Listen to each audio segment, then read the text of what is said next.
Hello and a warm welcome once again to the Imola circuit on a beautiful sunny day. It's the 12th round of the World Superbike Championship 2009, and we are 5 races away from concluding the title chase, but the chase itself is far from a conclusion. It's just got closer. Started the day with Noriyuki Haga, who's led the championship for most of the season, 18 points adrift of the rookie Ben Spies. But now it's so much closer. Haga wins the first race and takes it to the American. And now there is a matter of literally a placing between them in terms of points. And it's all to run for now in this second race here at the famous Imola circuit. There is Michel Fabrizio, who had arm pump problems in the first race. And as you can see, Rock, his physio, is getting him on the bike to see how he sits on it, to see how to tape him up. So he's just literally having a look at where he can put the tape. I'll tell you what he's doing. He's got a pair of scissors in his hand. Anywhere that's tight, I think he's going to give it a bit of a cut. But this has been an ongoing problem with Fabrizio. See, he's got a pair of scissors in his hand, has he? Yeah. But like you say, I think it's exactly what he's trying to do.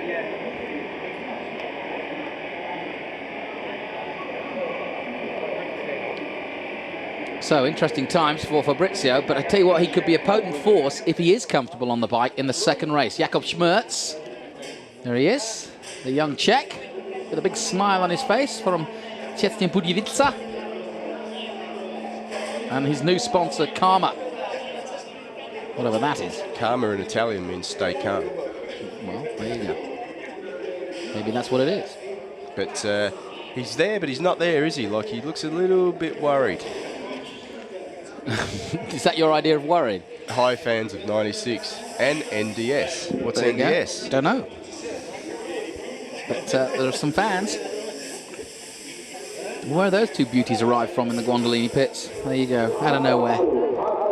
So the fans ready for race 2, I'm sure. It's been an entertaining day, that's for sure. Yeah, I'm pretty sure that race 2 is going to be very, very exciting. With this man, Noriyuki Haga, winning race 1, and he's going to be on a very, very high... Look, there's a pair of scissors on his machine too, doing a different job. Yeah, but, dedicating the win to his dad. So the guy there in the wheelchair, I think his name's Prezioso, and he's the developer of the MotoGP bike, so it's good to see him here. He was at the test working on the MotoGP bike at Mugello a couple of days ago, and obviously here to spur the superbike guys on. But Nori Haga definitely have to be pretty happy with that race win. Hasn't won since May. I know, that was a really interesting statistic, wasn't it? Yeah. And you forget, Kyle Army, last time he won, and that was a double. But look how relaxed he is now compared to how he has been. Like, it's all to do with his fitness. I mean, he, once... here's the thing. We learnt this in the first half of the season. The Ducati, with a fully fit Haga or Fabrizio, is a potent force, absolutely potent force, and a dominant machine. And that hasn't been the case for a long time because Haga hasn't been fit enough, really, to go for it. Well, he wasn't winning this Ruben Zaus's machine. Took a yank out of that, did the man from Ireland, didn't he? Looks like he's adjusting something with the suspension down there. And there's Ruben, delighted to be back after that injury. Yeah. Broke his leg, right? Yeah, he broke his leg right at the top. But he's back. He's in good shape. Just needs to get through this race meeting without too many dramas, and he's doing a good job at that. And it'll give him a lot of confidence, and he'll come back strong next week at Magny-Cours, and then by Podium, I expect to see him 100% fit and back to the normal Ruben. Gets a kiss from the wife. Got a lovely, great relationship these two have, haven't they? They have. She used to be his manager, Julia, I think. Yeah. But she's no longer. Now she's the wife and the boss. Isn't that the same thing? Pretty much. Kagiyama. Not had a bad run in the last one, actually. Kianari was the best of the Japanese. I guess the big news story about Alstar is that, see the suit there where the Brooks sponsorship used to be. That's we're giving them a plug. So that fell through. And, well, evidently Brooks looking to perhaps swap teams next year, and Francis Batta jumps on that fairly quickly. So, always good. Bit of politics. Tough times, though, especially in sponsorship terms. No tough times at Aprilia. They are having a whale of a time. Definitely winners in this morning's Superstock race. And and just as you think this man is going to get, you know, slightly overshadowed by his new teammate, look at those new gloves. Max Biaggi comes out fighting, and fighting he did. Brilliant. Simoncelli I'm talking about. Whoa. They're bright, aren't they? Interesting gloves from Dionisi. Silver. They look like space gloves, don't they? He's got the Michael Jackson thing going on. There's Simoncelli to his left. Just watching the monitors. Hey, I don't care who you are, it's always going to be hard to beat Max Biaggi when he's at the top of his game, and he's riding at the top of his game at the moment, that's for sure. And there is the hair bear bunch of Simoncelli. He's not too worried, is he? He had that crash in the Tosa Curva. He's had 2 in the same spot now. One in practice. Might have learnt it now. But all eyes definitely in this race anyway. Well, some on 99, of course, Lucas Scassa. He, of course, very popular here and a good rider. And he's even got it on his haircut. But like I said, all eyes will be on this man, Ben Spies of the Lone Star State of Texas. Yeah, it's going to be interesting to see if these guys can do anything to perhaps find a little bit more grip out of the bike. Just to give him a little bit of an edge. I wish we could have got a look at his face before he put that helmet on, because this is the first time that he's been beaten fair and square in a long time. Well, the mistake they think they made in race 1 was that they got behind Fabrizio and couldn't get past him. And of course, Fabrizio was struggling, as we know. And if they made a mistake, that was it. Well, yeah, but I'd be looking at something to change in the bike, because he was 1 second off for the whole length of the race. Sorry, Tardozzi, the new king is Ben. And Big Ben has been chiming in with some pretty good results of late. 12 wins, 8 pole positions, and this his rookie season. His teammate, sadly, has had a rotten season. On paper, if Ben Spies didn't exist, Sykes would have had an okay season on a newly developed bike. But as it is, Ben Spies has taken it to the stratosphere, and Sykes has not been able to stay with it. Yeah, it's been a little bit disappointing for him. But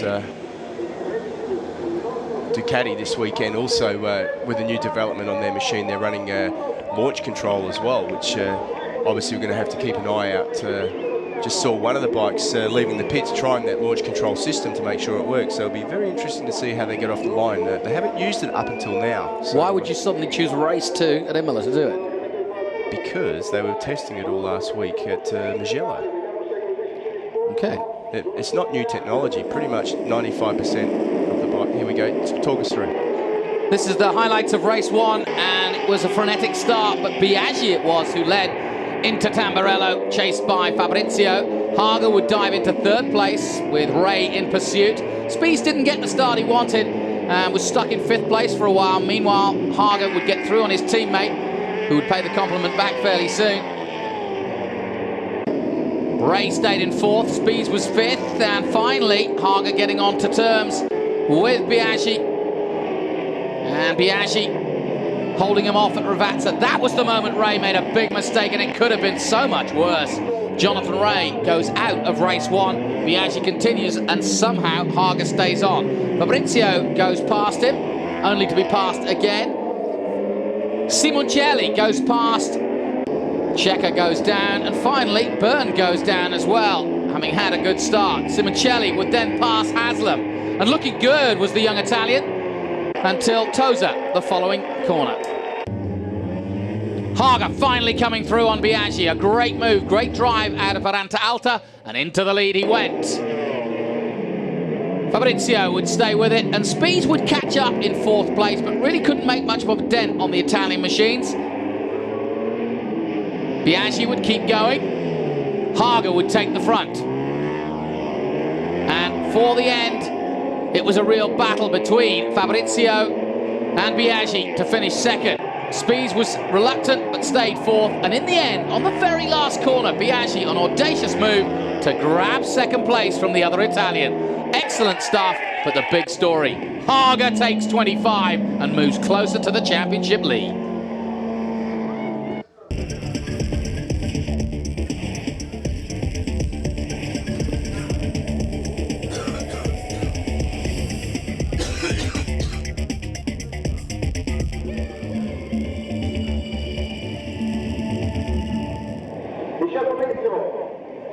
Buongiorno and welcome back after a fair few years to the Imola circuit for the 12th round of the Handspree World Superbike Championship 2009. I'm Jonathan Green. Alongside me, the new world champion, Steve Martin.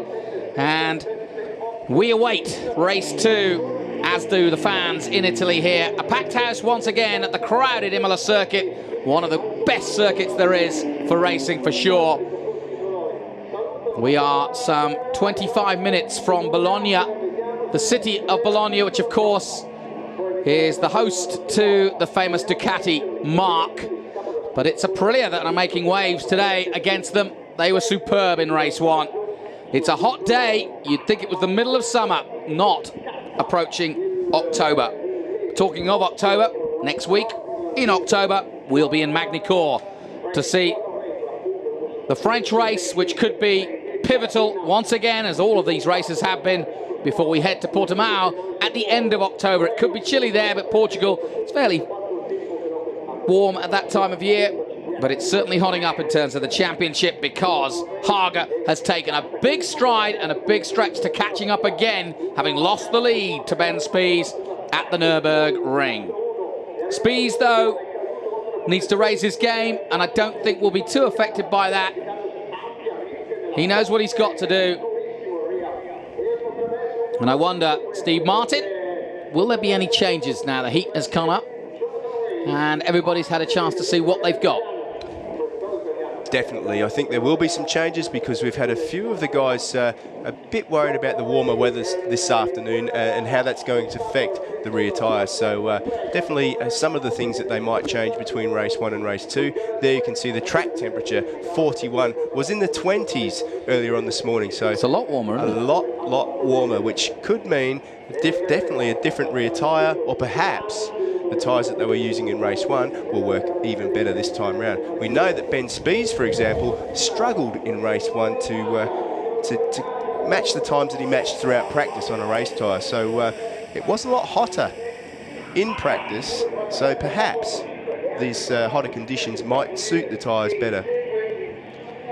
Here's a factor that could come into play that didn't in race 1. Jonathan Rea, if he holds it all together and doesn't do a bonsai move at the same place as he did last time, he'll have some multi-air. For sure, he's another player, a contender in this race. Another guy that I'm going to throw in there is also Simoncelli. I think he's running a good enough pace to run up the front with these guys. Yeah, he just needs a better start, doesn't he? Yeah, I mean, he really blew the start, and I mean, you can't blame him. It's his first ever start on a 4-stroke machine, so in race conditions. So let's hope that he's learnt from that and he can do something about it this time round. Here are the standings then, 377 to 371. Wow, doesn't get any closer than that. It really is just a placing, and every race now, 5 of which there are left, means everything. Every point matters. It doesn't matter if you fall off, you get back up and you get some points. Haga's proved that in the past. Spies has done that too. Remember in Australia when he fell off and was knocked off, he got back on. Fans going crazy for Luca Scassa in the background. Ducati 464, Yamaha behind him.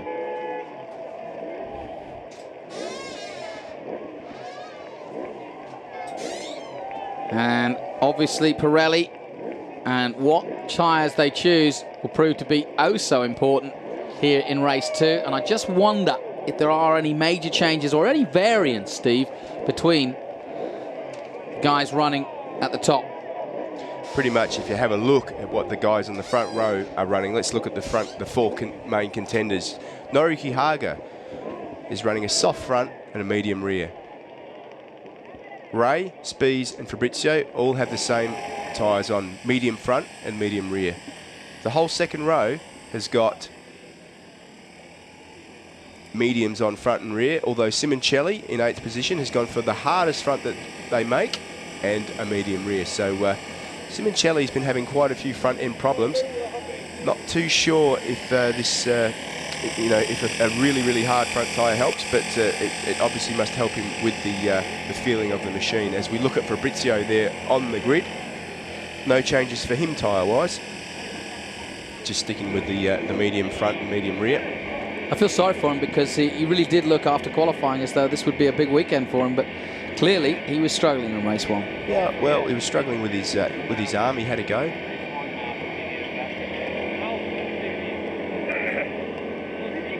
what Spees and Tom have to say. I wonder if Speed's got a little bit of a cold going on there, because he just had a bit of a cough, didn't he? Yeah, you've had Ben and Jerry, you've had Tom and Jerry, but how about Ben and Tom? It's a good combination. So far it has been. But yeah, with the track temperature being so different between this race 1 and this race, it could mean a lot to Ben Spees. He could find that time, find that little bit of extra grip out of the corners that might help him be further up. Well, Ben Spees evidently in the break has had extra pretzels and ice cream. No keychain, so he's a little disappointed. And clearly the Seahorse not proving to be... Well, you better explain that for our non-YouTube members, please. I think everybody's seen it. The Ben Spees method. Go to YouTube, the Yamaha's latest video, and it's very, very funny. And, yep, he's racing the Seahorse this weekend. And the question is, can he rein it in? Jonathan Ray needs to rein himself in. He'll be very disappointed with that, you know, because it was a genuine mistake, and you can't knock the guy who was going for it. But, you know, it's just not his style. Well, there's nothing you can say about it, really. He knows what he needs to do now. Yeah, the face says it all, doesn't it? Yeah, I mean, he can't be too disappointed, because he fell off, got back on, and was running race-winning pace. He had an incredible race, actually. Yeah, so to be fair to him and to the team, I think if he can just get through the first couple of laps, he should be right up there with a chance to win the race. Norrie taking some time out. Sounds like he's got a cold too. Well, you've been spreading it around the pit lane. I haven't been anywhere near those guys. 7 pole positions in his career, not very many really. No, and he's never been a big qualifier in that respect, but it's never really bothered him. The career victories are right there. He's right behind Foggy and Carl and Troy Bayliss when it comes to that.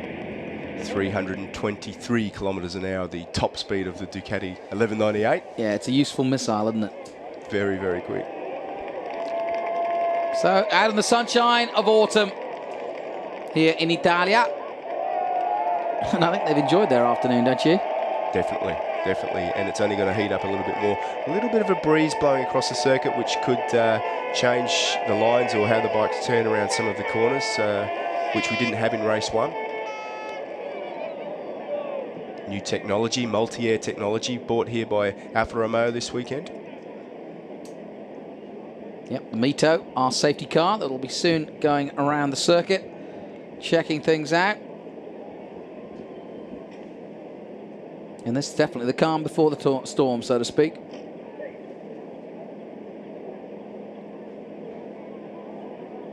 Packed crowds, packed grid for sure. Busy down there. And there's Jakob Schmerz in a moment of concentration as he visualises. Do you go through the first lap in your head or not? It's a really difficult time right now. Some guys do that. The problem is to keep your mind active of something rather than just like not worrying about things. If you can keep your mind active, it probably makes that time pass a little bit quicker. Nobody likes sitting out there on the grid right now because it's more or less, it's like wasted time, you know what I mean? Like you're sitting there and it gives you a lot of time to think, well, what if this isn't right? What if that isn't right? So they all more or less just go into a mode of trance, like Max Biaggi here. Second in race 1.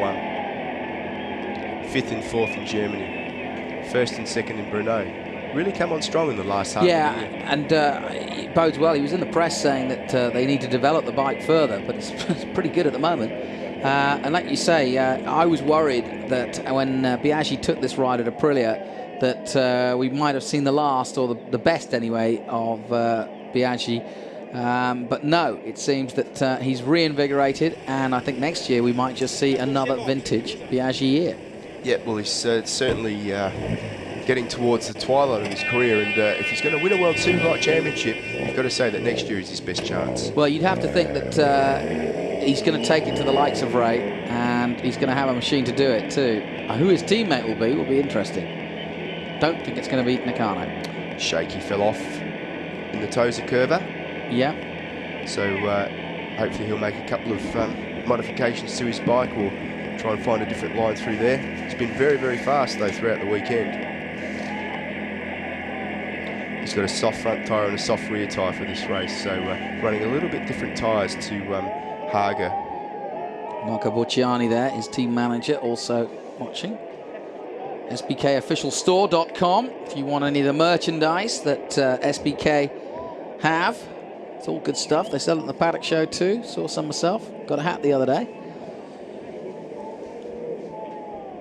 And don't forget, WorldSBK.com for all the features, highlights, best laps, crashes, and interviews. Troy Corser, he's got the old fan going on, the air conditioner for his Alpine Stars. Yeah, exactly. It's a really good system, and it works fantastically. It just like takes the edge off, keeps you very cool. If you've ever stood around at a track day or something, or in a line wearing a hot leather suit, you'll know exactly how painful it can be. So the guys at Alpine Star are quite lucky to be able to use that device. And another great success story this year, the BMW arriving into the championship like Aprilia with a brand new bike and brand new development, a brand new team. And it's just gone up and up as the season has gone on, and good on to them. And I'll tell you, BMW will be a force to be reckoned with next year as well. And you've got to think that this is going to be a big, long winter for them, because they've now had a bite of what's the potential. And I think they've even surprised themselves with how close they've come to winning. Yeah, I mean, they know what the competition is now, and they've had 1 year of competition around the whole circuit. They know the areas they need to improve. They've got the whole winter ahead of them, 2 more races and the whole winter ahead of them to make those adjustments. And as we look at the meter, make those adjustments and move forward. Leon Haslam almost didn't ride this weekend. Tell us more about that. Well, got here on Friday, and it appears that he hadn't been actually got his wages for a while, so he was about to head out. But it was all settled and sorted, and as you can see, Leon's back to where he should be. Remains to be seen what he's doing next year. I think he'd like to stay with Stiggy, because Stiggy put in a heck of a good team, and I don't want to disparage anything by saying what happened over the weekend, but it's tough times, and Stiggy's hanging on in there, and hopefully will find what he needs to go racing again next year. What bikes they'll have, what kind of makeup the team will be, I don't know. But I think Leon would like to stay there, and certainly would like to stay with Honda. He's been loyal to them for a long time. I know he's ridden for other teams, obviously, but Honda's been definitely in the family in terms of the race school, and he's enjoyed being with the Stiggy setup. It's a good professional team. Craig Cummins, his engineer of long term, has been with him. So, but Leon's on the market. He's been connected with Suzuki even as a potential ride next year. To be honest, if I was Leon and I had a factory offer or was talking to a factory, I'd put that first. You always take a factory offer before a privateer one, because factories don't run out of money. Not until the end of the year, at least. Okay. Still a big crowd here. There's a scass of fans, top right. A lot of green and red in the crowd. Now, what can Fabrizio do? Has Rock sorted him out? Different helmet design this weekend from the Skittles a couple rides ago. In Germany, he had the Skittle helmet. Now he's got the Italian helmet this time out. Here's the grid. Fabrizio, Spies, Ray, Haga. Race 2 about to get underway. Row 2 sees Jakob Schmerz, Biaggi with that brilliant start to the lead last time. Byrne and Simoncelli needs a better start. Corsa did well. Haslam, Lanzi, Nieto. Nieto didn't show last time out. Checker needs a result. Chianari was brilliant from 14th. Lagrive, Kagiyama, Brock Parks had a good result. Zaus is there on row 5. 6 is Tamada. Row 7, Salomon and Iannuzzo. And that is your lineup for race 2. Che mondo sarebbe senza superbike? How's your Italian? Che mondo sarebbe senza superbike? We can't live without superbikes. Okay, well, we don't have to, because the race is just about to begin. Superbike fans, where you're tuning in around the world, from New Zealand to America, from Finland to Z Sports in India, we welcome you all aboard to Motors TV in Europe. Wherever you're tuning in, welcome. If you're watching on the internet, hello to you too. This is going to be a big race. certainly in the lives of Ben Spies and Noriyuki Haga. It won't necessarily be won and lost here. Spies looks behind him. What's he looking at? He's looking at what is going on behind him, and he's doing a bit of a Nieto, taking his time to get to the grid and warm up the bike. Maybe he wants his launch control. Will he have launch control? Sure. Yeah, he's got launch control before. And as we said earlier, today, keep a good eye out on the start, because Ducati could be using launch control for the first time. We heard them do a test from the pit to exit before this race, so it's feasible that they might use it in the race. Imola has been the site of so many great championship races. And Bayliss watches on the wall. Troy Bayliss, who won and lost a championship here at Imola, quite literally, and he remembers it well. But has enjoyed his weekend here, doing the ambassadorial role. Simoncelli goes through there. He's one guy that you can keep an eye on. What about Simoncelli in a start? If he can get away well, he'll definitely be a factor. He was up to 5th place, you know, yeah, he was before he had that spill. He was on fire, really was on fire, except the start was terrible. He was down in 12th position, so he was caught up in a lot of traffic, and it isn't that easy to pass around here. So if he can get a good start, I wouldn't be surprised to see him on the back of the lead group. Into Ravazza. Out of Ravazza. Important drive out of there towards the last corner. The Czech fan club of Jakob Schmerz is here, all the way from the Czech Republic. Crowd on their feet, ready for the action of race 2. Ray arrives first, followed by Biaggi, looking for his start position. Keep an eye on Biaggi too. He got that brilliant start from the second row last time out. Let's see if he can do that again. Spies looks as though he'll be last to arrive. Fabrizio adjusts the helmet in pole. Behind him, Jakob Schmerz. Haga's in position. Here comes Ben Spies, number 19, lining up on the front row. An important race for the American. Needs a victory here. Didn't have the best of runs in race 1. Can he improve in race 2? Jonathan Ray likewise. The revs going up. Race 2 about to get underway here at Imola. 5 races to go. The championship on the line. Away we go. Great start from Fabrizio, but so too Haga gets away, as does Spies. Yeah, it's pretty even up the front at the moment. Fabrizio looks like he's, yes. Much better start, and once again, Haga too. Biaggi's got away well in 3rd place. Yeah, that is going to be difficult for Ben Spies, who looks like he's back there in 4th position at the moment. Sykes looks like he's up there too. Good start from Sykes, yep, and 19 is there, 65 is there with Jonathan Ray. Oh, yep. There's Sykes, Jonathan Ray right behind him. Perfect start for the Ducatis. Shaky Byrne's up there too. Yes, he is, and he's up there in 4th place, Shane Byrne. Much better. Out of Tosa they go and up the hill. A lot of Ducatis up there that come out in force now. Simoncelli got away in 9th. Not brilliant, but it'll do. Well, it looks like that Ducati launch control worked, that's for sure. Yeah, it did, didn't it? Just launched them both into the lead. Down the hill they'll come, down towards Acqua Minerale. Biaggi holding on to 3rd place. Spies where he started last time out. So Spies has got some work to do. He's got Ray and Byrne, the 2 Brits in front of him. Simoncelli down in 9th position at the moment. Corsa just behind him. 21 lap race as the sun starts to go down here in Imola. But this is not looking good for Ben Spies at the moment, because Shaky Byrne's there, but Jonathan Ray's also gone past Ben Spies. Yeah, Ben needs a couple of good laps here to get on terms with the 2 Ducatis, who look very dominant right now.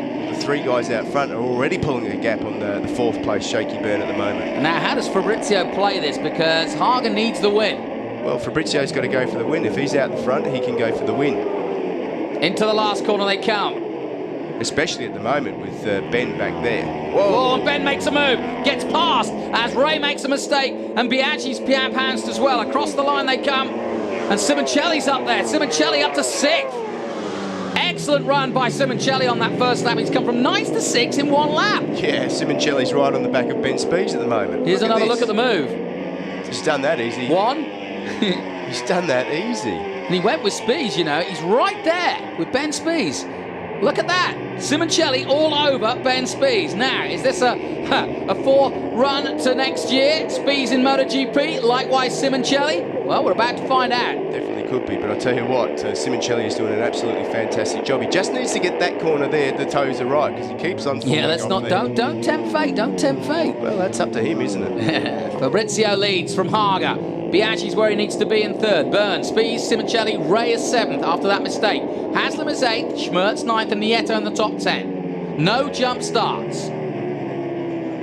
Brock Parks didn't get a very good start down there in 21st position at the moment. Let's hope he can come back from that. But there is Simoncelli. Yeah, and he's on fire, isn't he, moment? If Spies needs to worry, it's going to be about him for sure. He's got nothing to lose, the young Italian, racing at home on the Italian machine. Now what Haga needs to worry about, if Fabrizio gets that arm problem back and just slows him down for a couple of laps, the other guys could catch up.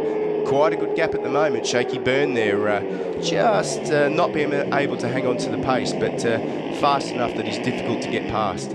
He's certainly going for it, isn't he, in the early stages, and Haga's gone with him. And the pair of these Ducatis look so dominant. Even Biaggi's not able to stay on too much of the same pace. Last time out, 150.7 by Fabrizio. Let's check the times. Looks just up the inside, not much you can do there. Let's see if they've pulled away. They have pulled away the top three. Look at them slinging it through, and a 148.9 by Haga. Impressive early on. That's a new lap record. Yeah, the track is definitely faster than it was this morning now, that's for sure. Simoncelli still in sixth place behind Spies. Oh, and what happens to Ray? Well, misses it completely and gets back on. Yeah, he's more or less, he's got to pull in back where he was at least and not make an advantage. Otherwise, dirty tyres. Yeah, he's got to be careful that he can't tip in at the same pace, otherwise he's going to have a problem.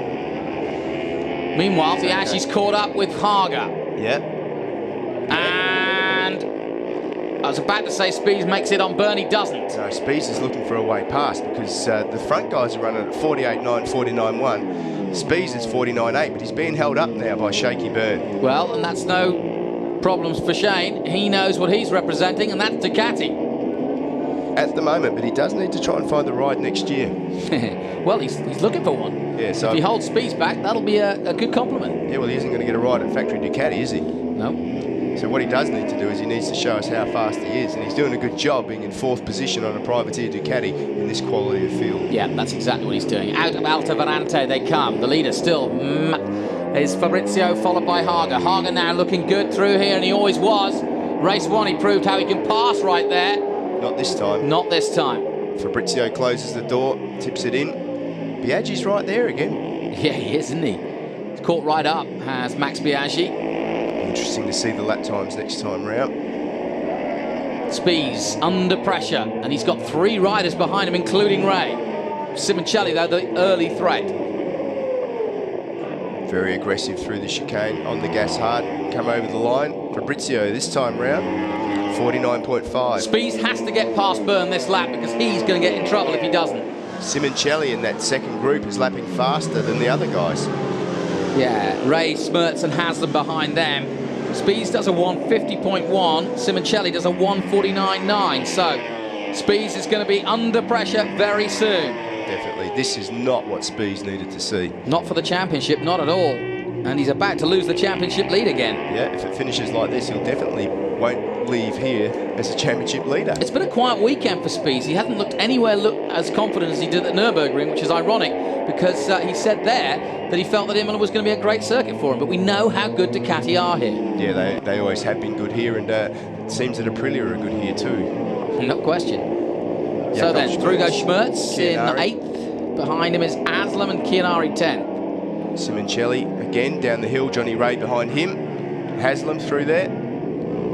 Fabrizio still out in front, up the hill out of the Acqua Minerale. I would say Haga's in control of this race at the moment, and he, as I said, that he takes the lead. Definitely. So then, there you go. And how long does he hold the lead? Just. So he's gone past his teammate, and now is it hold stations at this point? I think that Haga can hold the lead for the next 18 laps. Well, I think he will, because he's gone past. Look how far they've gone ahead of Burn in 4th place. 3.2 seconds already. Yeah, but see, the thing and is... Biaggi's now just duffed up Fabrizio, who could be struggling again. Yeah, I mean, it looks to me like Fabrizio's just starting to struggle. We know that he had a problem with his arm pump in race 1. He's had that problem throughout the years. Simoncelli's past Spies, and Ray's on it too. Spies is in trouble. And this isn't the run we expected from the Texan. Look at him being duffed up at Ravazza. Wow, not too many. That was close. Done that. And Simoncelli is giving him a little bit of what he might be getting next year too. Yeah, in the last 2 laps, Haga pulled 2 seconds, so on Fabrizio and on Max Biaggi. So I reckon now, as Fabrizio is back in front of Biaggi again now. So, wow. So what a ding-dong battle we're having here, and Fabrizio's not giving up by any means. Haga's right there and pulling away at the front. Simoncelli's in the best position he's been in all weekend long, and he's got past the championship leader. He's just going to get past Shaky Byrne now. He seems to be able to pass at will, so wouldn't be surprised if he can get past him in the next couple of laps. But there he is looking up the inside. Ray's recovered well. Biaggi's bike moving around a lot. Down into the Equiminerale again, up the hill. Fabrizio just losing touch now. The gap out to 0.7 between Fabrizio and Haga. Monteverante and Haga trying to stretch that lead, and the 3 of them have now built up a 3.5, 4-second lead now, and that is massive here at Imola. And look at the last few laps. The gap between Haga and Byrne has gone from 2.3 to 3.7. Let's talk about tyres for a second. Haga's got a soft front and a medium rear. Spies has got 2 mediums. Biaggi, medium front and medium rear. Which says to me that Spies is probably going to have something left in the can later on. Well, not really, because everyone has pretty much got the same rear tyre, the medium rear tyre. The question mark is, can Haga make that soft front last? And we saw in race 1 in the last couple of laps, he pulled away by 2 seconds a lap. So he's able to get the extra grip out of the soft front tyre and make it last the distance. Another sensational lap by Simoncelli, but this time Spies goes with it. Both of them in the 49s, and the only men to do that ahead of them are Haga and Fabrizio. So they're on the pace now. Much better. And the 3 of them are dicing it out now and trying to catch Biaggi. But it's Haga who leads, but he hasn't got away, has he? No, he hasn't. Like, Fabrizio seems to be able to catch that gap back up. Let's hope for his sake. And Shaky Byrne is doing a great job. Yeah, it's a much better run from Shane Byrne. He did have a little bit of a gap, but Simoncelli's pulled that right back now. But yeah, all credit to him. There's not too many other privateer Ducatis that far up. Closer. BMW is out. What happened there? Just pulled in. Must be some sort of mechanical problem. Hang on. I think he's broken the brake.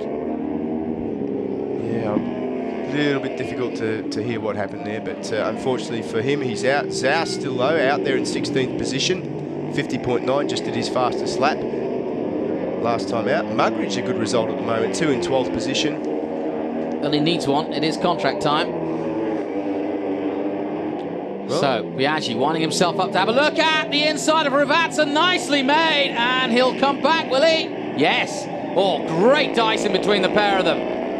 That was really close. Yeah, it was a good move by Biaggi down the inside. Just run a little bit wide, and Fabrizio just nipped back up the inside. Well, Fabrizio having a good run here, and he's defending that second position with real valor, because he's doing the work for Haga to get away, and that's exactly what Haga's doing. The gap now, Simoncelli 0.7. Simoncelli looks like he just got alongside of Shaky Byrne there, but I'll tell you what, he didn't. That Ducati of Shaky Byrne's is really fast. Well, there's no reason why it shouldn't be. Well, it's a privateer bike. You'd expect it to be slower than a factory bike. Spies is now getting on level terms a little bit. He did a 1:49.9, quicker than the men in front of him last time out, but only by a couple of tenths. But that could be significant. Definitely. These 3 guys are in a class of their own at the moment. Here we go. See how much that Spies is caught up now. Simoncelli up the inside. Nice move! And he doesn't fall off. And the Italian goes through for now. And Spies is looking for a way past Shane Byrne as well. He's got to try and duff it up the inside, up the top of the Piratella. He's in a good position to do it. Through come the leaders. Haga's got a bit of a gap now on Fabrizio. Now, watch these 3 come over the top. Simoncelli still there in 4th position at the moment. Out of Equiminerale they go, but we're really looking at the battle behind. Starting to spread out here at the front. Haga pulling away. Haga's got a gap of 1 second at the moment over Fabrizio. And here comes Simoncelli, stands the bike up, gets on the gas on the way out of the corner. Shaky just gets a bit of a wheelie there. It's a head round this fast left, try and get a slipstream, tip into the blind right. hard on the brakes. Very downhill this section. It doesn't seem like it when you look at it on television, but you have to be so careful you don't lose the front. Shane Byrne uses a lot of corner speed through the middle of there, and he's riding the best race I've seen him ride in a long time in the dry. In the wet, he's unbelievable, but in the dry, he's really looking good at the moment. Out of the last chicane they come. 14 laps to go for Nitro Noriyuki Haga if it stayed the same. Right now, Haga would go back to the front of the championship lead. He would go 396 to Speeds' 387. That's how it stands at the moment. Simoncelli has played his role and played it well. And he continues to be a real thorn in the side of both Byrne and Spees. And he's trying to catch his teammate on the Aprilia, Max Biaggi. Biaggi hasn't been lost, though, by Fabrizio either. He's right there in third. Simoncelli in the background there, you can see just starting to pull out a little bit of a gap over Ben Spees too. So David Tardozzi there. Yeah, got his fingers crossed, watching the screens. Nervous as you like. Haga's been very fast here his whole career. He's had a couple of big crashes here too. He crashed at the top of the Piratella once in 2004. So hopefully he won't replicate that today. Well, this is vintage Haga so far.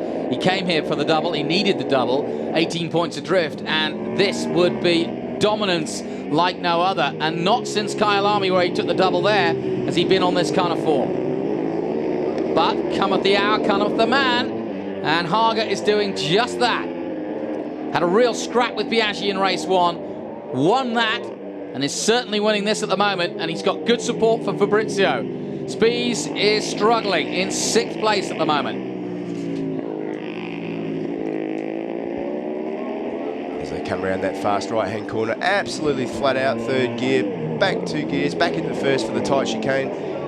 Jump over on the inside curb, and on the outside curb, of course, the paint, special paint, so you don't slip. Another lap completed. Haga does a 1:49.5. The others behind him almost on identical pace, but Simoncelli, Byrne, quickest they've been so far. Speed's not far away, just a smidgen off it at 1:49.9. So again, 5th, 6th, all going at exactly the same pace. Just behind that battle, Chianari and Haslam are locked in war as well. But Simoncelli is pulling away. Yeah, Ben Spees just seems to be struggling a little bit this weekend, doesn't he? Doesn't seem as comfortable as he was 3 weeks ago at the Nürburgring, for sure. Haga now, that gap extended to 1.2 seconds. 13 laps to go still.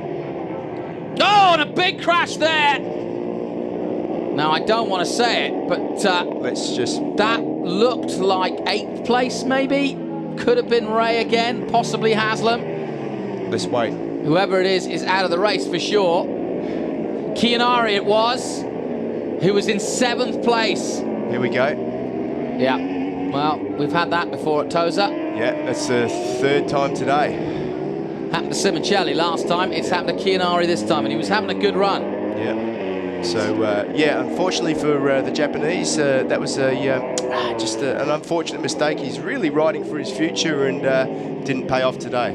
Come on, hats off to Haga. This is absolutely brilliant display of racing. He is just laying land lap after lap at the moment. Look at him pull away here. Yeah, I mean, like Haga's, he's got an unfair advantage now. He's Haga and he's got his confidence back. So that's an unfair advantage in my book. Okay.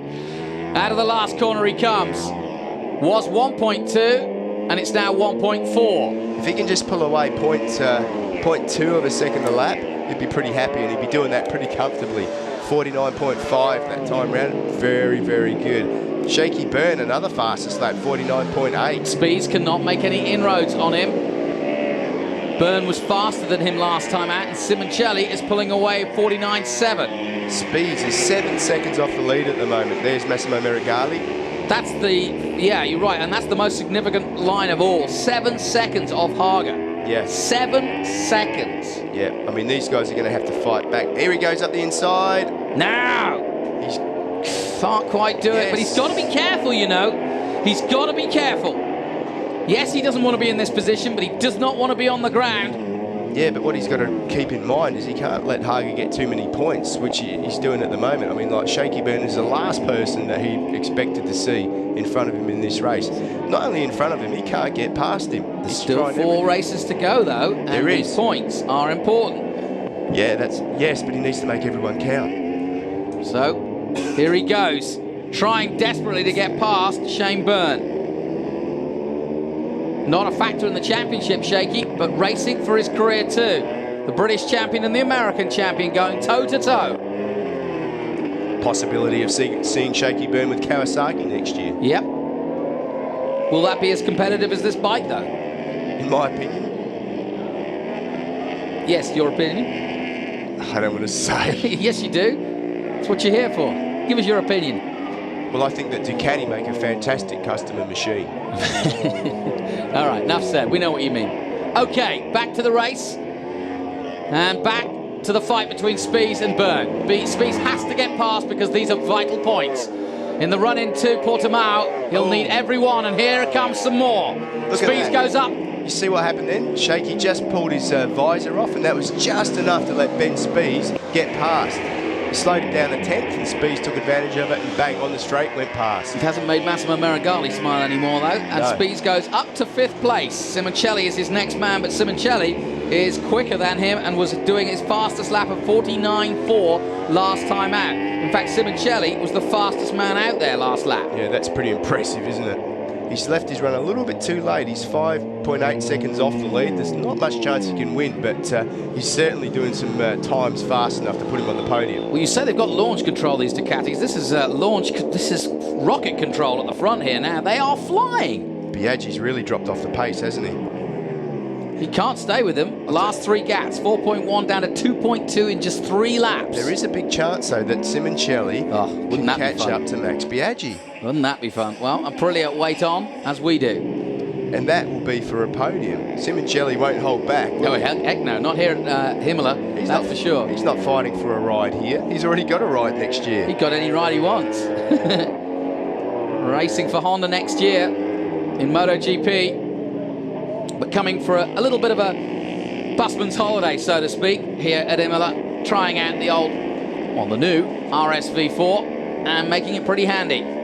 Very handy. But he still has to get to the end of the race, doesn't he? Now, watch this last lap from Spies, because if anything, he's taken a chunk of time out of Simoncelli. Okay. Here we go. Let's have a look. Hager comes across the line now, 49.7. Fabrizio is 0.7. Biaggi's dropped to 4.6 behind. Simoncelli does a 1:49.5. Spies does a 1:49.3. So Ben Spies on the move and chasing Simoncelli. Yeah, great. And Simoncelli is catching Biaggi. You know what? Spies could get a podium too. Yeah, he could. He won't stop the Ducatis. But look at that. Look at Simoncelli. Something's gone wrong with Biaggi's bike. 50.8. That's the slowest lap he's done all weekend. So he's struggling with something. You just see him on the exit of the corners there. I think that when we read in the press on the Monday, there'll be some sort of problem there. But there it is. Yeah, just 3 laps from 1.2 to 3.9. You're absolutely right. That's not Biaggi. No, there's some That's problem. the bike. Definitely some problem with his machine there, and it's going to fall into the hands of Ben Spies. It really is, yeah, because every point now, Hager's definitely going to win this race. Well, I don't know about that. I say that. Look at Fabrizio. He was 0.7 quicker than Hager last time out. Yeah, but is he allowed to go and win this race, given the situation? That's a hard question, but it's up to him now, isn't it? Well, the pair of them out front, and Biaggi being caught hand and fist now by his teammate Simoncelli. And Spies is going with him. As we come to the end of this lap, we'll tell a real telling story. Down the hill they come. Beautiful sunshine of Imola. But this is definitely what Davide Todozzi wants to see. If there's some sort of word of mouth thing going on where Fabrizio can't have a go, well, fair enough. I'd like to see the board, that's for sure. Yeah, but look at Fabrizio. He really looks like he's going to have a go at him. He's not just sitting there. He's like in an attacking mode. Let's hope he doesn't do anything silly. Well, he has in the past, hasn't he? Now, Biaggi under real pressure now as they come out of the last chicane. Look how close it is. Simoncelli has caught up, but Spies has not. Simoncelli, yes, 49.2. I said that, 49.0. And Fabrizio's going to challenge Hager for the lead. Well, I do declare. So then, the Italian hits the front, and the championship's up in arms.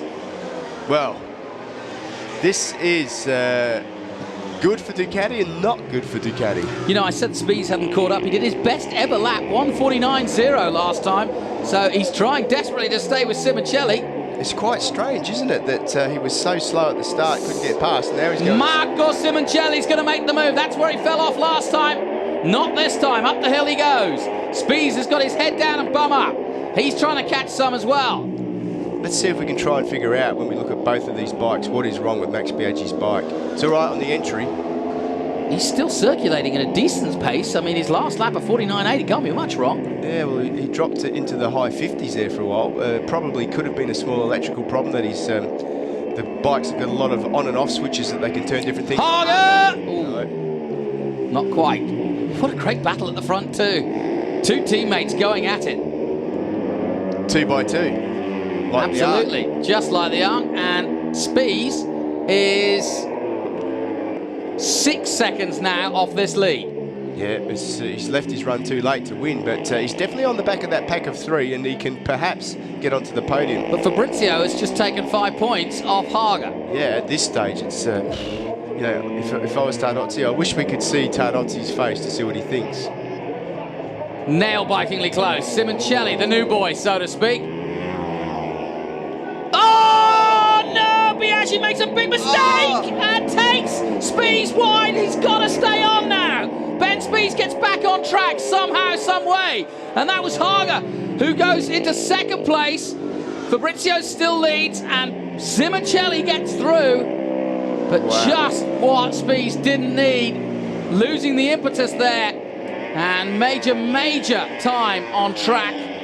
And that's played into the hands of Noriyuki Haga for sure. Burns got past, and Spies has got it all to do again. He's got all that work to do. His last lap through for Spies, 52.5. He lost 2.5. Let's have a look. He goes in. Max has to stand up. No choice. Through the gravel trap. Ben has to stand it up to miss. To be fair, you know, Biaggi couldn't have done anything else. No, I mean, it wasn't Biaggi. I mean, it's the nature of the circuit. It's a bit like the situation with Haga and Ray last time out at Nürburgring. Racing incident, and Spies has no blame to throw.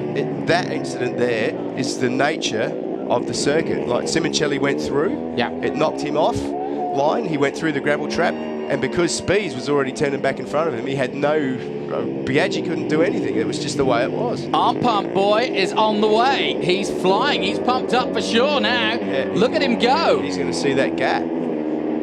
He's got a gap of about a second now over Haga in 2nd place. He isn't going to let that go. I bet he doesn't get arm pumped this time round. You know, if it stays this way, Haga will have a 3-point lead heading to next Sunday. It's not a lot, is it? It's nothing. This championship's going all the way, just as we hoped it would. I know it's not sportsmanship-like, but if I was Davide Tardozzi, I'd be telling Fabrizio to slow down. Well, you know, it does make a little bit of sense. But, you know, mathematically, he can still win the championship. So, across the line he comes, and he's pulling away. 0.7 the gap, down to 5.5 to Simoncelli, who is in 3rd position, and the Italian fans in front of us are going nuts. They are. Here we go again. Look, not much that Biaggi can do there. Spies was so lucky. Good reactions by the American there. So then, it's a Ducati domination here at Imola, at their backyard, so to speak. They knew they were going to be good here. Spies knew they were going to be good here. How good? I don't think they anticipated. The last time we saw this was in South Africa earlier in the year. Yeah, this is total domination all weekend, and Simoncelli and the Aprilia have also been good, which of course wasn't needed. We'll keep an eye on whether Spies can make one attack again on Byrne, who also rides a Ducati. There's the gap between them. Byrne's doing a great job still sitting there in 5th position at the moment with Spies and Ray behind him. Well, he won't care about the championship. He's riding for his own career at the moment. Both Ray and Haslam in the 49s at the moment as well, back in 7th and 8th position.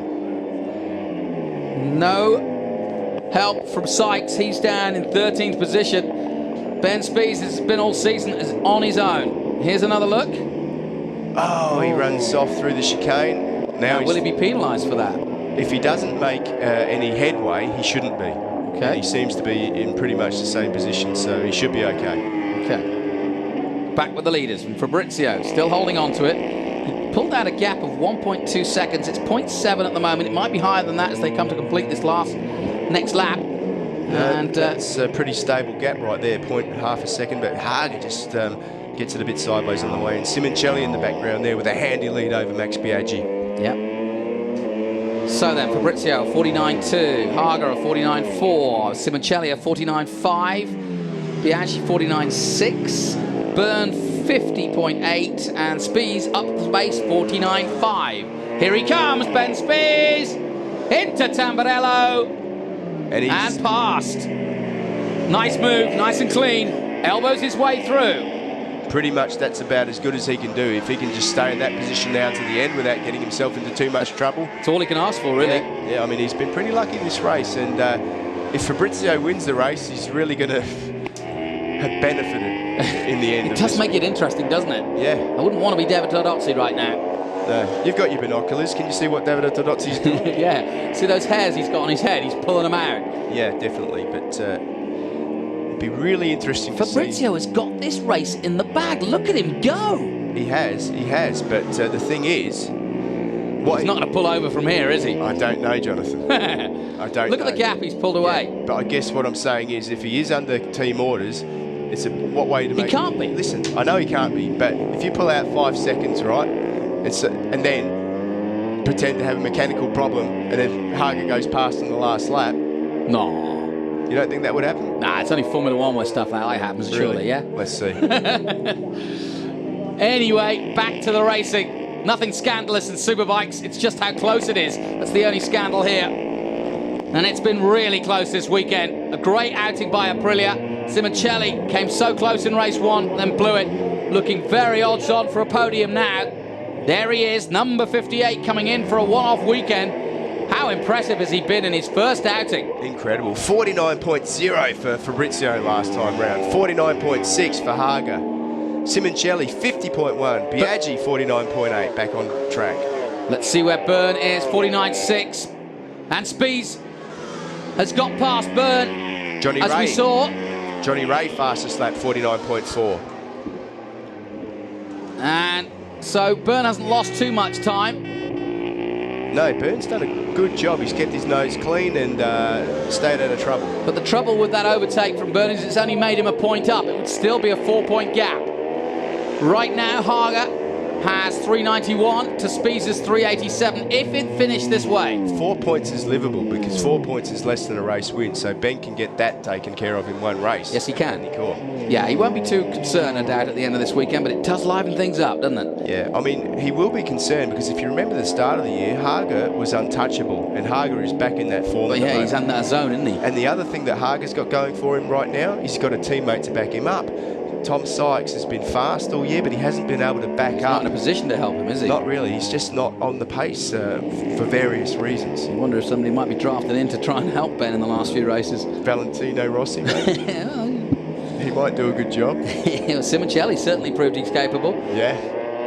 I can't see Honda letting him go to ride for Yamaha. No, I doubt it. 4 to go after this. Down the hill they come to Rivazza. Simoncelli. Marco Simoncelli goes into Rivazza 1. What an outing it's been. When I was at the test a couple of days ago, he actually went past me. I don't feel so bad now. I thought you told him to stay away because you had a cold. That was in the pits. Ah, right. Well, Biaggi didn't want this. He didn't want to be upset and embarrassed by the youngster. But that's the way it's turned out. I don't know about embarrassed, but I would love to be in the pit afterwards to see how they react, the two guys. Spies is up the pace, a 1:49.5 by Ben Spies, fastest man out on track at the moment. Yeah, but with four laps to go, it's not going to be enough, you know. Like, he just needs to make sure he gets to the finish of this race now. Yeah, he's risking it all by being as fast as he is, but you know what? Anything can happen. Biaggi was faster than Simoncelli last time. Well, and that's why, you know, he just might make a gasp like he did in the last race to try and have a go at Simoncelli in the last outing. I'll tell you what, I think Simoncelli just... he said, "This is war, Max. You're a great rider, but... this is my time." Yeah, I'm having a go. So Biaggi isn't going to hold back. If he gets near him, he'll have a go 100% for sure. Mo and Curly, out they go. And Curly, of course, being Simoncelli. Through the gears he goes. 84 though, out front, the gap 1.6 seconds now. And Fabrizio is flying high here at home in Bologna. The Bologna Bullet, as they call him. And arm pump in race 1 held him back, and surely no signs of that this time. Whatever the big rock has done, the physio from Oz has made him good. He's done a miracle. It is a bit of a miracle, because you saw in the press conference that Fabrizio was clearly uncomfortable. And as soon as he got off the bike, Rock was working on his left arm. Well, actually, at the press conference, he couldn't even lift his helmet with his left arm. So, yeah, whatever they've done, it worked. I wouldn't mind some of that. Last time out, Fabrizio was 2/10 quicker than Haga. 49.5 for Fabrizio last time round. Backs that up with a 49.7 this time. Compare that to 49.7 with Haga. And Mrs. Fab's pretty happy. The gap's still 1.6 seconds. Simoncelli 7 seconds off the lead. With 3 laps to go. 3 to go then here. Haga has 3:91 if it finishes this way. To Spies' 3:88. Fabrizio has 3:30. It's not over. Fabrizio can't win now. Even if he wins every race, he's not going to catch up to 100 points. Ben Spies. He's not going to catch up to Ben Spies. 100 points. If Ben Spies decides not to do the rest of the races, he'll catch up. Well, you never know. Stranger things have happened. Not too many, though. Well, ask Bayliss. Simoncelli goes through the Tozer curve again and gets through it. Yeah, he lost a foot peg last time in practice and then lost the bike completely in race 1.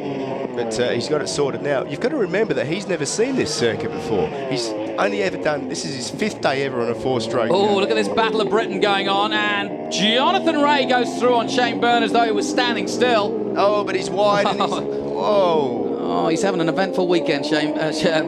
Jonathan Ray, isn't he? Yeah, he certainly is. I mean, Shaky Byrne's doing everything right. He's just like doing his own thing, and he's at such a good pace. He's pretty hard to get past at the moment. And Jonathan Ray ran off the circuit to try and do that. But Fabrizio now, what You've got to be impressed. Gap. He's really opened that gap out. In Haga looks so impressive in race 1, but not as impressive in race 2. No, I mean, Haga now has gone, okay, this is yours. Because Haga makes his mind up 2 or 3 laps before the end of a race. And I'm pretty sure he thinks that he can't take it to Fabrizio without too much risk. Let's have a look at the gap now. It was 1.6. Let's have a look at their pit boards. Come on, give us a shot. Yeah, 2.3. Well, you don't need a pit board to tell you that. He's lost a second to him. Yeah, definitely. But 2 laps to go now. Pretty hard to pull that back unless something radically goes wrong. Well, they ain't going to try any shenanigans now. Fabrizio's on for the win here. Yeah, definitely. And Haga's got the championship lead. Tadozzi can't be upset by that. I've been pretty harsh on Fabrizio in the past. Yes, you have. If he wins here today, he's starting to get a little bit of my respect back. Says the new world champ of endurance. Fabrizio getting some respect finally at home here at Imola. And it's been a pretty impressive run. His first ever pole position, remember, set yesterday afternoon. Tough conditions because Friday, no practice really. Well, not enough anyway. Biaggi not giving up either. 49.8 for both of those guys last time round, and Biaggi really putting the hammer down. You've got to say that he's going to have a go. And Gigi and the rest of the Aprilia boys looking a little itchy there. Yeah, I mean, it's good. The teams like to see their bikes at the front, but they don't like to see them racing together. Well, it's good TV coverage for Aprilia. Yeah, it is, but like everyone's chewing their fingernails off.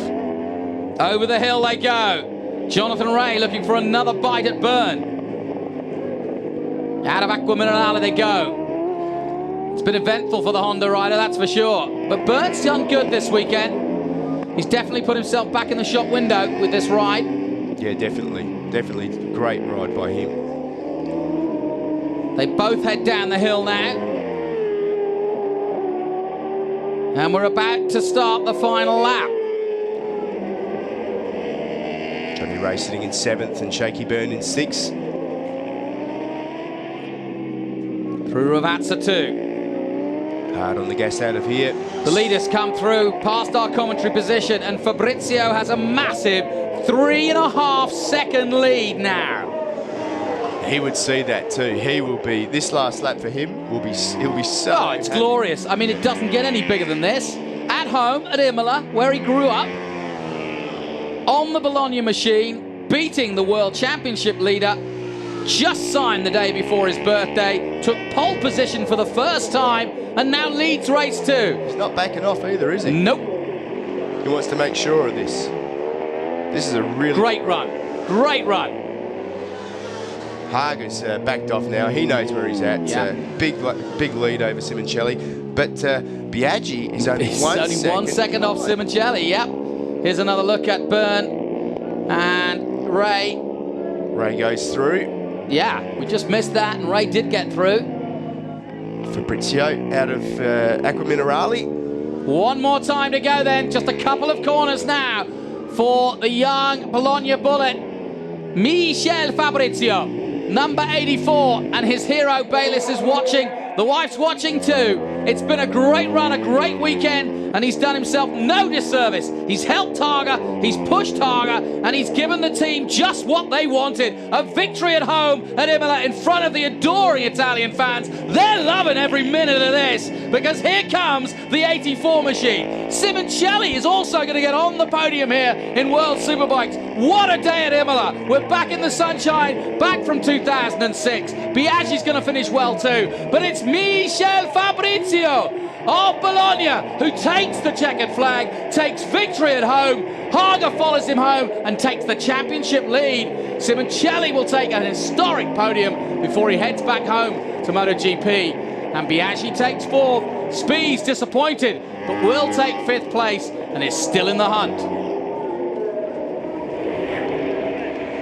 Todozzi quietly happy. Doesn't know really whether to smile or cry. Yeah, definitely. Ducati and Aprilia both had an absolutely fantastic day today. But look at Fabrizio.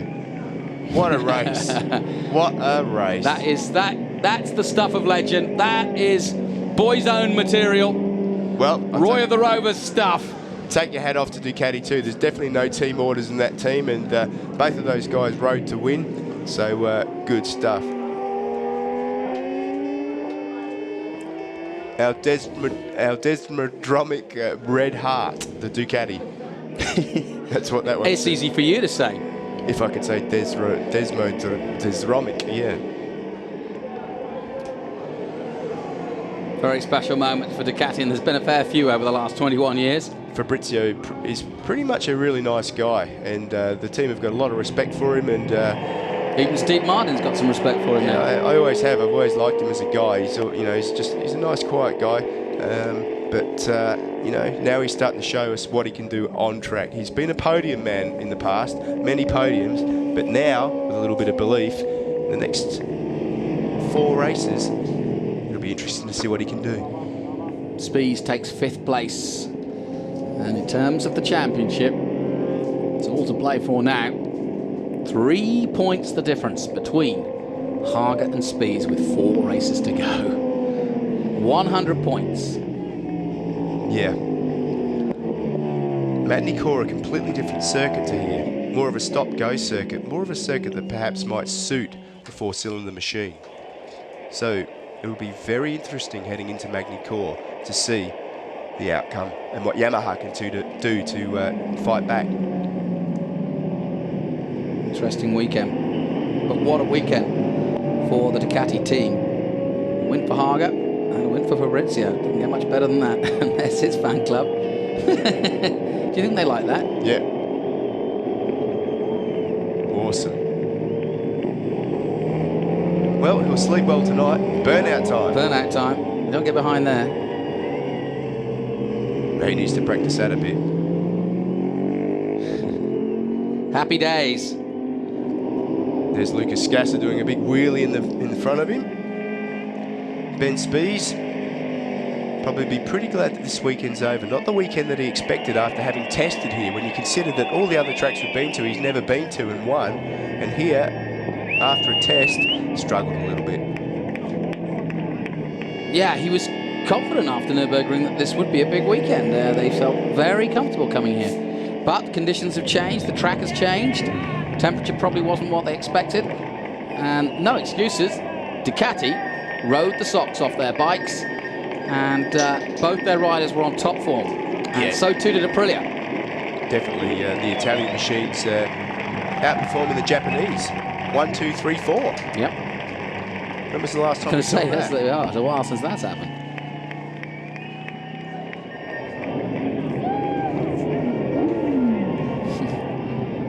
Lucas Scasser, all Italianed out. Look at him. Yeah. He's got the tricolore going.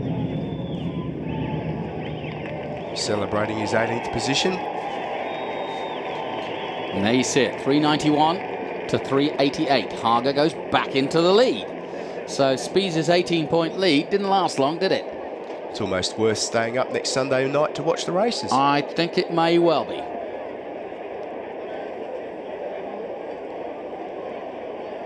Chianari, good weekend. Had a spill, but looked strong. So too Shane Byrne. And look at this, 489 versus 431. That battle isn't over either. Ducati gaining some ground.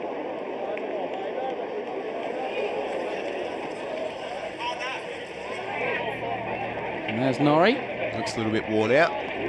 Toshi's to the rescue.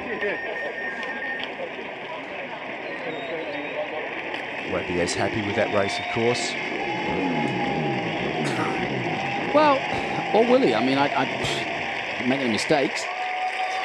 Yeah, but that extra 5 points would have made a big... it means a lot at this time of the year, you know? That is the only worrying thing for Todozzi, is that, you know, you can't give... You've got to let a man have his day, but, you know, this dog's had his day today for sure, but has he helped Haga in the championship overall battle? Well, I guess you've got to ask yourself if Haga loses by 3 points or 4 points or 1 point. Interesting. The first man he hugs is Rock, his physio, and that is the combination right there. That was a very important thing. He got straight off the bike, didn't thank Dr. Costa, he thanked Rock. Don't know his real name. They just know him as The Rock. You look at him. And you take one look at him, you know why. Yeah. Marco Ventura, team crew chief for Fabrizio, goes over, gives wife Deborah a big hug. Todozzi in the background. Everybody waiting for Ben Spies, for the Aprilia of Simoncelli to come in. Very popular result, that. You know what? I don't think anybody in the history of World Superbikes has ever come here on a wild card weekend, effectively, and taken a podium like that. And I don't mean like in a wild card where someone like Shane Byrne from the British Championship will go and take the double. We've had plenty of wild card winners, Japan. I'm talking about a guy who's never ridden a superbike. Like last weekend, he was laying down and someone rang him from Aprilia and said, "Hey, do you want to come and ride our bike?" Do you fancy a quick outing? Yeah. Oh, I'll have a go. I'll have a go. I'll have a spin. Yeah, I mean, there's plenty of guys on superbikes, but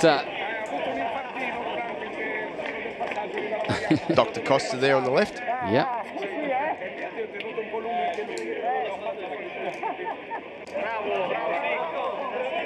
Very happy man.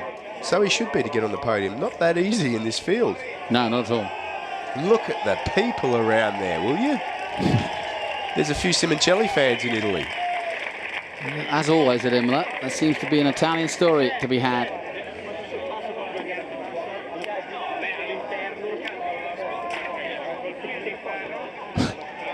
Are they trying to untie that from his neck? I guess so, yeah. Strangling him. Could you be a little bit quicker?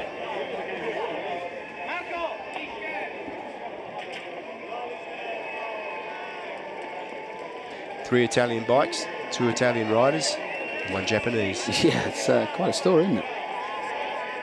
That's the first all Italian podium we've had in a long time too. Yeah, since the days of 2004, I suppose, when there wasn't that many Japanese machines in the championship, but definitely in the last couple of years, we haven't seen this for a long time.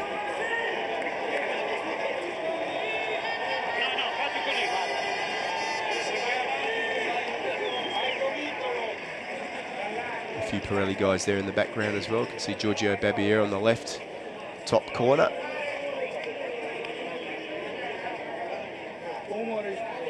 Simoncelli doing a television interview down there with La Sette, Italian television.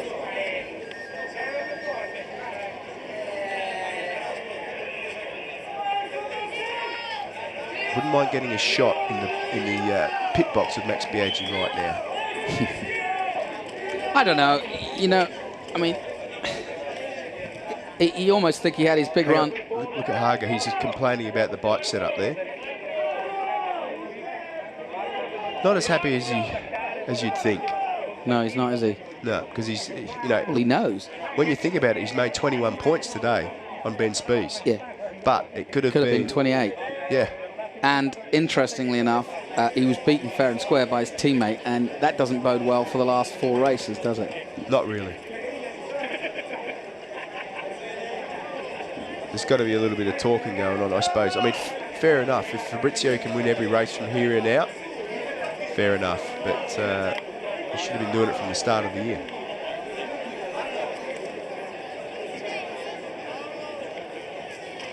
So, partying continues, and we wait to get to the podium. Come on, boys. Davide Gibertini in the middle of the screen there as well. Complimente.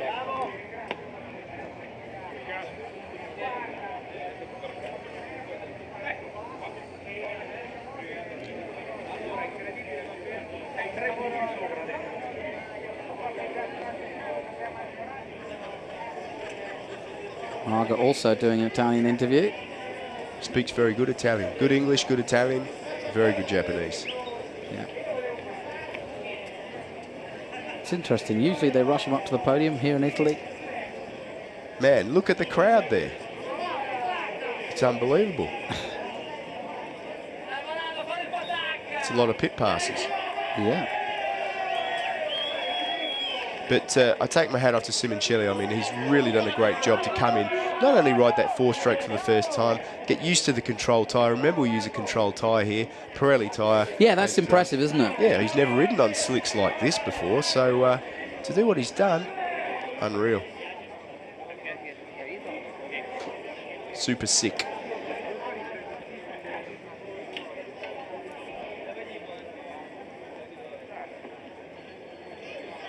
Let's remember that Haga had that soft front tyre on as well. That might not have helped his cause in race 2. Yep, maybe. Because the temperature a lot hotter, 41 degrees. I'm surprised he did have that soft tyre, actually. That might have been the downfall for him, to be honest. Because Fabrizio, in the last half of the race, was pulling away from him.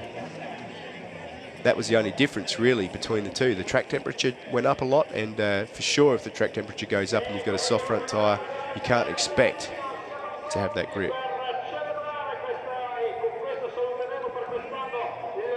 Chianari didn't discredit himself anyway. Good run by him. But Fabrizio was magnanimous. Great stuff. Beautiful sunshine, Imola, today, and a great day for racing. Sad day probably for Jonathan Rea. Few mistakes, too many. Yeah, he was really riding on the edge, wasn't he? He just needs to make that bike a little bit more rideable.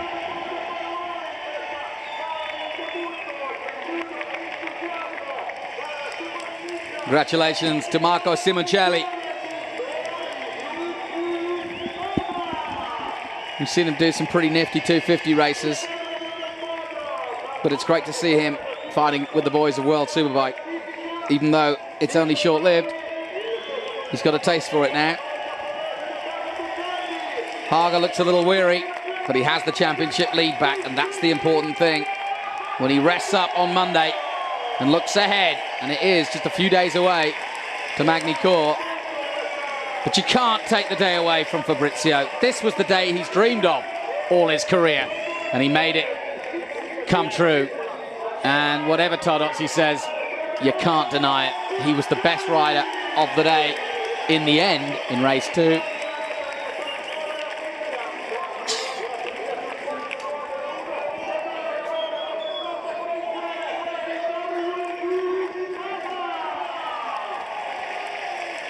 And the Imola Mayor gives out the prizes.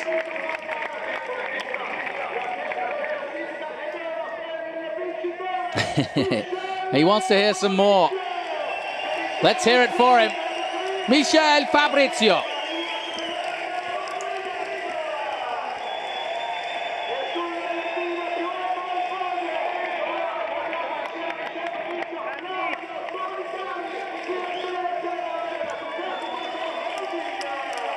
And Claudio Domenicali is up there for Ducati.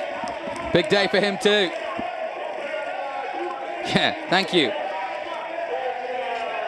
And the Constructors' title is on the way too for Ducati.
Happy, happy times in Italy for the Italians.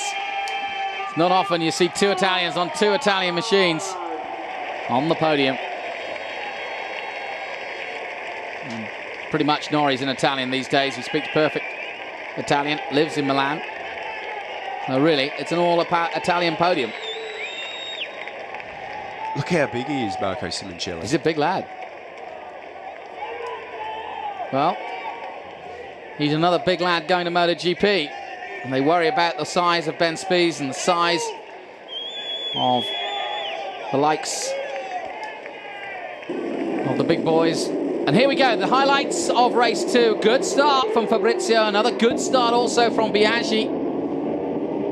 But early on, it was Fabrizio and Haga pulling away at the front with Biaggi trying to hang on in there. Spies didn't get away too well, got a bit of luck there as Ray went wide and made a mistake.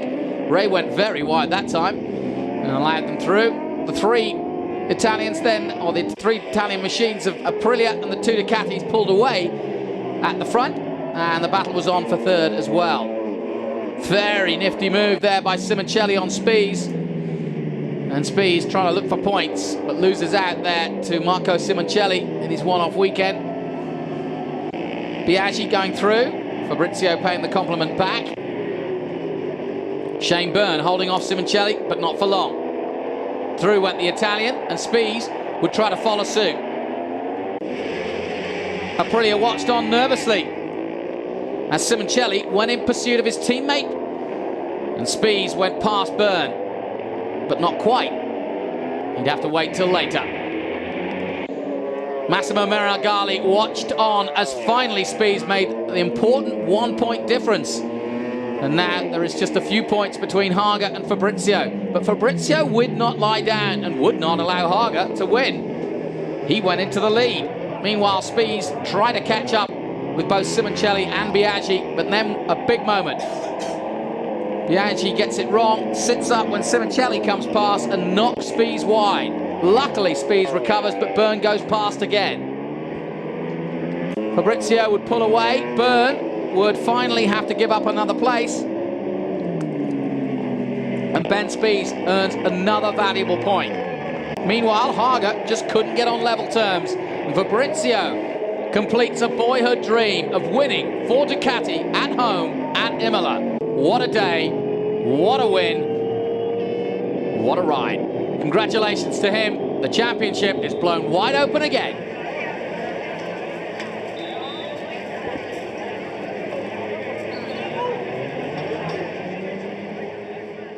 Let's go down to Julian Thomas. Down here with the top three, well, Marco Simoncelli, Aprilia Racing. You said to me before the race you would be happy with the top 5 finish, and here you are in 3rd place. Yeah, of course. Before the race, I think, well, if I finish the 2 races in the first 5, I am very happy. In the first race, I was 5th, but I did a mistake. I crashed. In this race, I start better than in the first, and after some laps, I keep a very good rhythm. I did a great race. I'm very happy. It's fantastic. Niente. And what Thanks to all. Grazie a tutti. And what a move on Max Biaggi, your teammate. Yeah, in that chicane, I didn't want to pass him, but I braked too hard, and I think that or I keep him and we crash, or I try to pass. I success. I am very happy. I want to give a special thanks to Aprilia, to my team, to all, and especially to Dr. Claudio Costa and Clinic Mobile, because before the race I had some problem with my arm, and instead in the race it's perfect. So thanks to all. It's today it was a great experience for me. Unbelievable. Ciao. Thank you very much, Marco Simoncelli. 3rd place for Aprilia. Let's move along to Noriyuki Haga. Well, Nori, a win and a 2nd place today, and now you are 3 points in the lead of the table. So a good job. Yeah, first of all, congratulations for Michel for the winning. And another one is congratulations for Marco because his first time came Superbike and get third position today. And for race, I changed the bike completely from first race, and I pick up second bike for race 2 because we had a little bit problem on the first bike. Feeling pretty similar, but you know, a little bit difficult control on the bike. But just beginning of lap, I decided I go.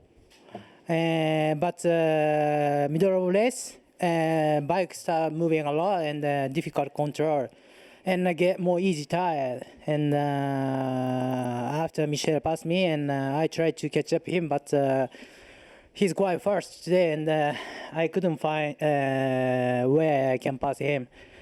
And finally, I was dead. So now feeling like I need more salt, you know. Everything go out salt. So after I take in 1 kilo for salt. Okay. Thank you very much. Thank you very much. Let's move on to our race winner. Michel Fabrizio, Ducati Xerox, your second win of the year, but fully deserved it this time. Seconda vittoria quest'anno, ampiamente meritato però. Beh, oggi in gara 2 la volevo.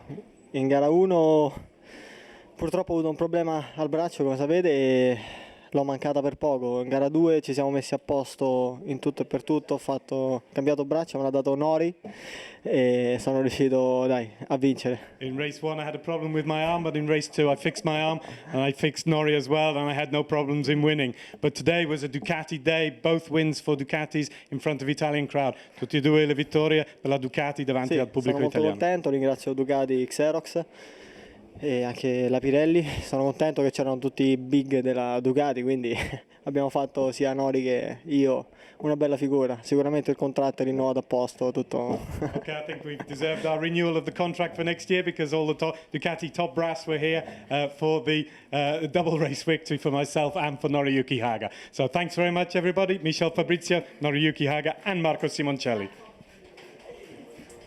Congratulations to Simoncelli. Nice words. He enjoyed his experience of World Superbikes, and well he might. The championship lead goes to Haga by just a slim 3 points. But the man of the day in front of the top brass of Ducati fulfills his dream and becomes a winner twice now in Italy. What a way to go for Michel Fabrizio.